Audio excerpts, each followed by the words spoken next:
ভারতের হৃদয়ে এক শহর আছে যেখানে মৃত্যু ভয় নয় বরং মুক্তি। সেই শহরই বেনারস বা কাশী, শিবের নগরী। সময়ের থেকেও প্রাচীন, যেখানে জীবন আর মৃত্যুর সীমারেখা মিশে গেছে গঙ্গার ঢেউয়ের সাথে। বেনারসের প্রাচীন নাম কাশী, মানে আলোর শহর। বিশ্বাস করা হয় প্রায় 5,000 বছর আগে এই শহর প্রতিষ্ঠিত হয়। হিন্দু পুরাণে বলা হয় ভগবান শিব নিজে এই শহর প্রতিষ্ঠা করেন।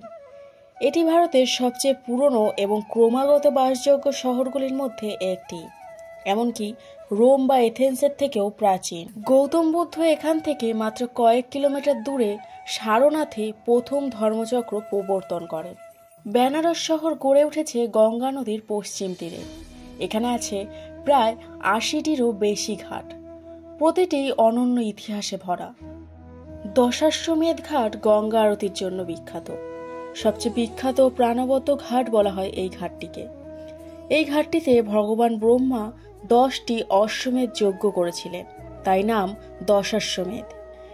এটি বারাণসীর সবচেয়ে প্রাচীন ও জনপ্রিয় ঘাট। প্রতিদিন সন্ধ্যায় এখানে গঙ্গা আরতি অনুষ্ঠিত হয়, যেখানে শত শত ভক্ত ও পর্যটক জড়ো হন। রঙিন আলো, মন্ত্রপাঠ ও ঘণ্টার ধ্বনিতে এই ঘাটের পরিবেশ একেবারে আধ্যাত্মিক হয়ে ওঠে।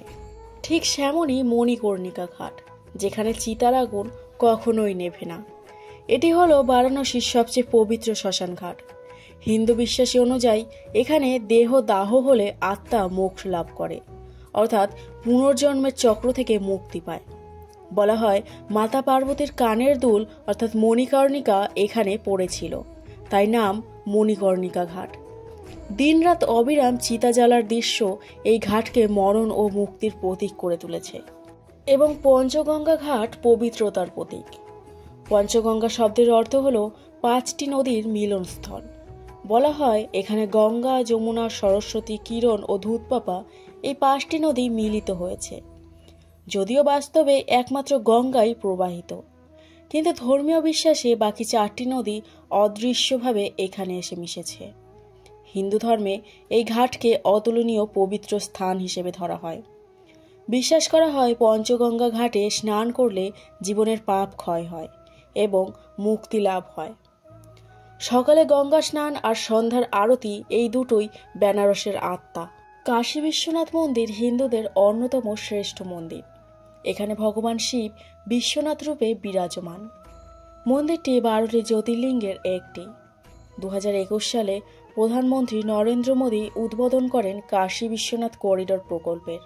বেনারসকে বলা হয় মোক্ষের নগরী, যেখানে মৃত্যু মানে জন্মচক্রের অবসান। এখানে শবদাহকে মুক্তি হিসেবে দেখা হয়। শহরের প্রতিটি রাস্তায়, প্রতিটি মন্দিরে আধ্যাত্মিক অনুভব মিশে আছে। বেনারস শুধু ধর্ম নয়, সংস্কৃতির রাজধানীও বটে। এখান থেকেই জন্ম নিয়েছে বেনারস ঘরানা, এক অনন্য শাস্ত্রীয় সঙ্গীত শৈলী। পণ্ডিত রবিশঙ্কর, পণ্ডিত বিরজু মহারাজ প্রমুখ এই শহরের সন্তান। বেনারসি শাড়ি সারা বিশ্বের কাছে প্রসিদ্ধ। কাছেই সারনাথ, যেখানে গৌতম বুদ্ধ প্রথম ধর্ম প্রচার করেন। এখানে জৈন, শিখ, মুসলিম ও খ্রিস্টান ধর্মাবলম্বীদেরও প্রাচীন নিদর্শন রয়েছে। একটি প্রকৃতপক্ষে সর্বধর্ম সমন্বয়ের শহর। আধুনিকতার আর ঐতিহ্যের এক অনন্য মিশেল। করিডোর, পরিষ্কার ঘাট, সঙ্গীত উৎসব সবকিছুই একসাথে চলছে, কিন্তু তার আত্মা এখনও আগের মতোই। জীবনের চেয়ে বড় হলো মুক্তি। বেনারস শুধু এক শহর নয়, এটা এক অনুভূতি, যেখানে প্রতিটি নিঃশ্বাসে মিশে আছে মুক্তি, ভক্তি আর আলো। যদি কখনো নিজেকে খুঁজতে চান, একবার কাশী ঘুরে আসুন।